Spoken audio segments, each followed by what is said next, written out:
microneurosurgery, spinal instrumentation, and he has received more than 20 awards including Neurosurgeon of the Year 2008 award by the Congress of Neurological Surgeons USA, and has got more than 50 publications in various peer-reviewed journals. Sir, please. Thank you, Tinu, and I welcome all of you. Good morning, and a warm welcome from AIIMS for this Indosium pre-conference technology conclave. In this conclave, we want to highlight what we have implemented here at All India Institute of Medical Sciences, which can be case studies for implementation in other hospitals. And we also want to learn from all of you your own experiences so that we can improve further our own systems and share whatever we have learned through our own experience. So the first thing I want to talk about today is appointment system.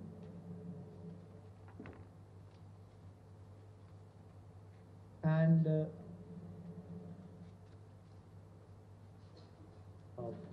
when we talk about appointment system, I think AIIMS is the only government hospital which has a fully functioning appointment system so far.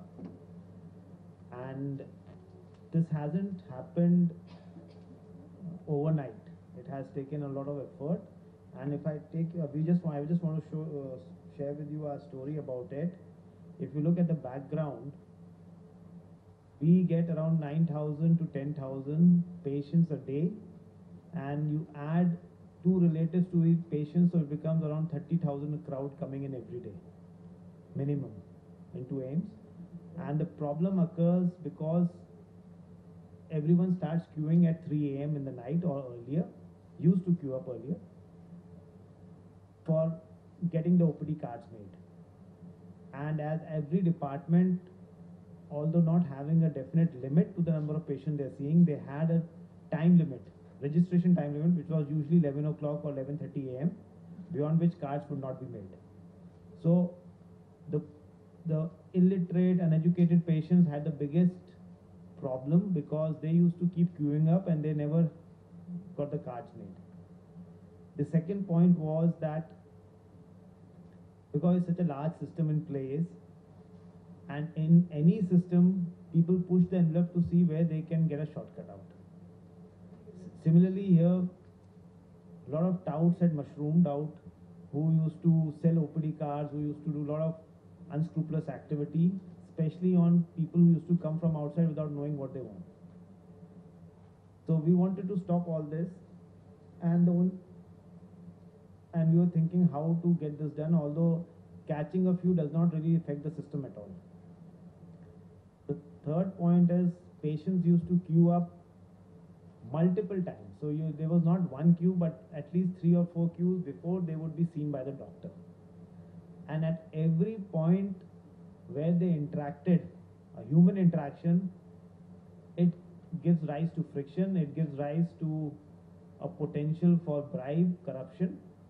And we were very sure that these are the bottlenecks we wanted weeded out of the system.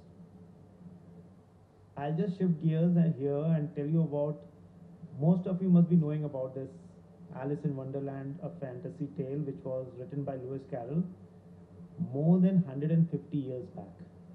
Okay, and this book has been made into 2 major films. The last time a film was made on Alice in Wonderland, it grossed more than $1 billion worldwide. Okay, this was in 2010. A sequel to this film is supposed to be released next year. And the beauty of this book is that a lot of philosophy has been there in a very, very brilliant way through a fantasy tale, through a kind of a children's book. And I will try and show you the similarities with our system. In the book, what happens is the story starts when Alice falls into a rabbit hole. That's what the story starts. And similarly, in our story, we started in 2013 when we did not have any system in place. The only thing we had was registrations for walk-in patients. And at that time, computerization, which was the buzzword, meant computerization of the registration process. Nothing more, nothing less. So everybody was very happy that something has happened at AIIMS and the registration process has been computerized.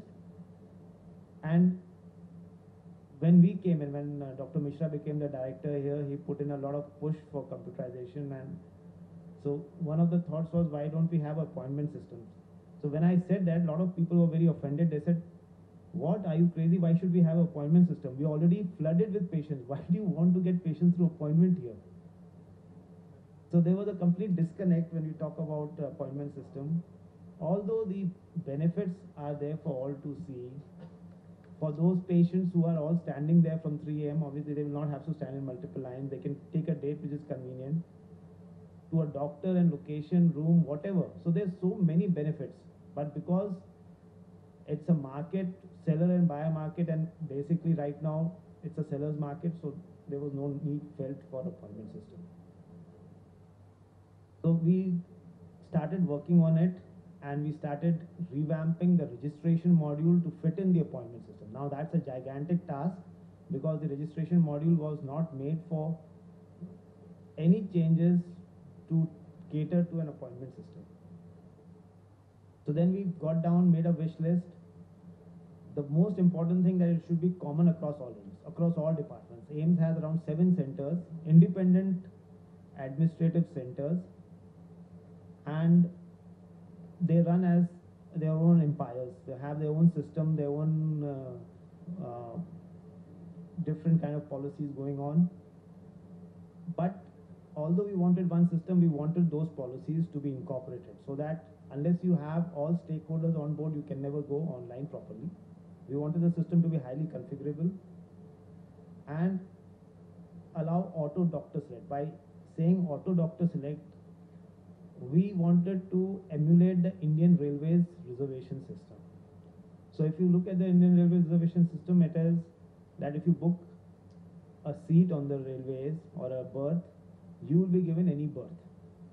You cannot choose that I want. You can give an option, but you cannot choose it. So whichever berth is empty, you will get it. Similarly, in our system, we wanted that you cannot choose a doctor. You will be given whichever date and doctor is earliest available to you, you will be given, or on a specific date you will be. And the last thing which we wanted was the existing PAs of all the doctors, which all professors have. We wanted to unlock the potential, leverage them. So instead of having a registration counter at AIIMS, which is manned by 10 or 15 people, if we take 100 PAs also in consideration, then suddenly we have 120 people giving registrations. So it really unlocks a potential number of people you can leverage for giving appointments, doing this stuff. So when we said this to NIC, we wanted all this done, they were quite skeptical, and they said it's a big thing you're asking. We have never done it before. We don't know. So we persevered, and we said, no, this is what we want, and we need to get it done. How we're going to do it, we'll decide in due course. But we took a commitment that this is the top priority right now for AIIMS to have an appointment system in place. So we worked with NIC. The problem was that even we didn't know what we actually wanted. Yes, the wish list was there, but how to go about that wish list, we didn't know. So we would give them a rough idea, and they would come back with something. It was like Chinese whispers going back and forth with a product which was suboptimal, which never catered to us. We again talked to them, again they changed it. So after multiple iterations, because we also didn't know what they wanted and they also didn't know, we finally, over time, we found out what exactly the requirements are. We had to discover it. And over 1 year or so, then we finally made a product which we felt was implementable. However, in spite of implementing it, a lot of people were not happy. So what we decided was, and people wanted to come back to the original system, we said that's not possible. Because the software has undergone so many changes, you cannot go back to a version which is now obsolete. So we said we'll continue making changes to further improve it, but we cannot go back. And this is one of the policy decisions, key policy decisions in any organization. Because it's so easy to roll back and say, okay, if some problem has occurred, why don't we go back to the original model? No, you cannot. In spite of the problem, you have to continue, and that problem gives an incentive as well as a pressure that you quickly resolve it. so that you can move on. So in middle of 2014, so that's almost 1.5 years since we started, one year, we started giving follow-up appointments for follow-up patients. So that was a major achievement. So those patients which already had been seen once in AIIMS, those could achieve or take appointments. In February 2015, we developed an Allred app with a third-party developer, and we started an online appointment for new patients. So new patients, this was a major change. However, UHID, that's the number, registration number at AIIMS, would still be taken from when the patient physically comes to the counter. The paradigm shift happened a couple of months later when using the good offices of Aadhaar and their Director General, we could get Aadhaar integration done. So that was a very major achievement. So authentication of whoever is on the net trying to book an appointment, his ID is authenticated. So there is no question of middlemen, touts, anything coming on the system online. So using this system, the UHID could be generated online, and slowly over this time period, the puzzle pieces started falling in place, and suddenly, one day the whole system was as we had expected it to be or envisioned it to be around 2 years back. So right now we have various ways of booking appointments. We have it obviously on the counter. If you think about the Indian Railway reservation system, it's almost the same. At the counter in the hospital, on the online you can do it. You can do it through IVRS, or we have a interactive voice response system, because the major population of this hospital remains illiterate patients. So we want to, and we we tendered and had a call center also put in. So the call center acts as a human interface or a middleware for any patient who is illiterate to talk and get an appointment online. And obviously we had a mobile app for those who are tech savvy and those who are using the internet. So if you see all these, you will realize that similar to railways, the client or the clientele of AIIMS is very, very heterogeneous. Right from the poorest of the poor to the most powerful in the country, they all use the same services. So how to cater to different segments was a big challenge for us. So we had to optimize, give what were the expectations from the different sections of the society on different platforms, but through a common system. This, I think, was the biggest success we could achieve over time. And currently we have more than 170 OPDs and clinics configured on the system. We have online, we have booked more than 5 lakh appointments over the last 6 months or so. It's highly configurable. We have come to a stage where we have a payment gateway. So because it's a government system, the payment is 10 rupees, but still the procedure has to be followed as you know. So we had to have a payment gateway put in. The 10 rupees option is there for those who can pay online. For those who cannot, they can come here and obviously pay that. And the benefit of paying online is that you get an e-OPD card, means a card, printed paper from your home, which you can directly come as a fast track to the doctor's office. So the next steps, and some of these we have already implemented and we are implementing right now as I'm saying this, is integration the queue management system. So that's a very important integration we did, because like in an airline system, you have to check in. So, and no appointment system can work without checking in. So for example, 100 patients have booked appointments through whatever platform, but only 50 turn up on the doctor, because there is hardly any disincentive. They're just paying 10 rupees or no money for booking appointments. So we have to check in to find out which people did not come in. And only those who came in should be visible on the queue system. So this was a challenge.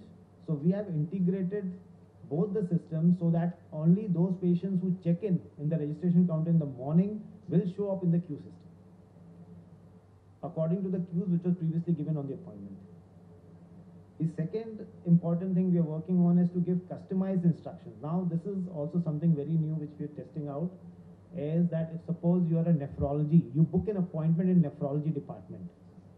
So automatically the system on the confirmation sheet, appointment confirmation, you should be getting instructions which are specific to nephrology. Frequently asked questions on nephrology: where is the department located, what are the people, what are the doctors' appointment timings, all the doctors, what are the special interests, and some general information about renal disease, and a link to website on the department website which gives more information. So now you're actually drilling down to the department, and if you, for any department, and the common diseases and what are the things which can be done, what are the approximate wait times for surgery, all this can be given in a real-time manner to the patient. And what we are trying to do is empower the common man, because this information empowerment is the only way to decrease corruption, improve transparency and accountability of the system. So all this is at the moment going on. Some of this has already been done. SMS email integration has already been done. So the email integration means that the doctors get appointment list one day before of all the patients which had booked appointments on the system.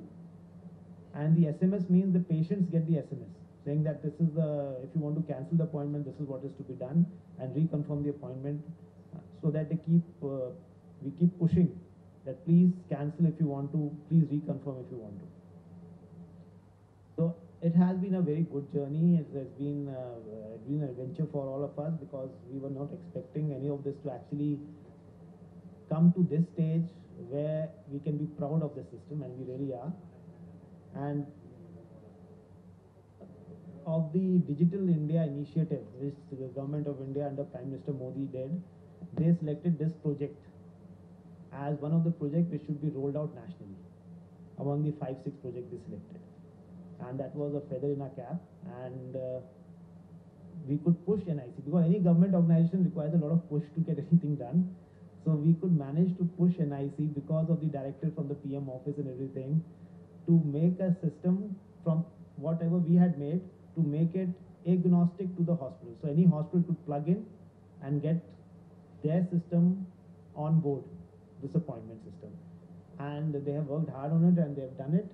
And some hospitals have already come online, some are coming online. So I think the future is very bright, because people have seen the potential, and I think everybody has seen what wonders technology can do if used in the right manner. And coming back to our own hospital, the crowd doesn't disappear. Let me tell you, 10,000 people, 30K will never disappear. But the empowerment which it gives to the people, instead of standing in line 3 AM, they know that if they come at 6 AM also, they will be seen. If they're not seen, they will get the next appointment. So it's an empowerment which has really improved the, outlook of the patients related to everybody. And somebody was telling me that they were going in an auto rickshaw outside, and they were saying we don't know how to get the appointment at AIIMS. So the auto rickshaw driver told them that there are 3-4 ways you can get it. You don't have to bother. So this is the empowerment people are getting. The information is disseminated in a lot of ways, and I think that is something which we have managed to succeed. Thank you so much.